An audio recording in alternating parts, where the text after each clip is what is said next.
最近我看台湾新闻，全都在聊选举，对啊，所以已经开始正式进入了选举周期了，是吧？嗯，现在就是基本上有一点点事儿都会影响。不是因为7月23号刚好国民党开全代会，所以就比较密集关注了一下。那确定侯友谊之后，新闻应该又会再变少。我看那个侯友谊说什么不支持台独，看到那嗯，个抖音上最近在推他的。对啊，他后面还有一句不支持一国两制。哦，是哦，我只看到了不支持台独，估计他截取那一小段。啊那他支持啥呢？他啊，既不他支持支持台独，中华民国宪法下的九二共识。跟之前他讲的一样。哦，昨天那个小娇在跟介大使做节目的时候，还听到警报声了。我接大使跑去小礁那边了。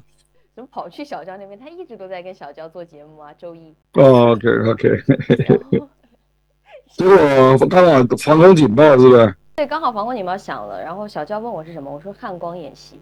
结果没有想到就是他下了节目，我看第一个就是说军火库是爆炸了，这样。然后还有一个是空中的什么空中什么空军联系不了10个小时都是处于联系中断的状况。会吗？有那么严重啊？有，我看新闻上面的写的，昨天晚上我就看到呃，了，说哪里爆炸了，军火库还是我也被挡在外面啊，你怎么被挡在外面？就是防空演习，车子跟人都不能走动啊。结果我就被迫进入了一个 7-Eleven，在那边吃冰棒啊。哎呀，好开心哦，真的是。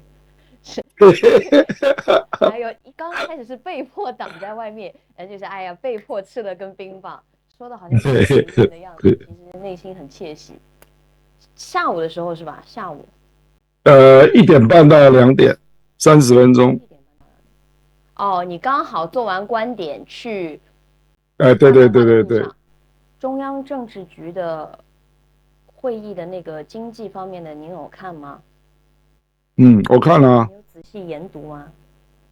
没什么啊，你觉得没什么？你觉得刺激的刺激力度不够，所以外媒解读为不会 Big Bang。Big Bang，后续可能会大有一陆大陆 些 Big Bang 也不一定有用啊。他这个就是要让大家慢慢恢复信心嘛，就这样啊。这个急不得啊，因为欧美又不好，对不对？也不是你单独的问题啊。那他顶多是要稳住房地产啊，就这样啊。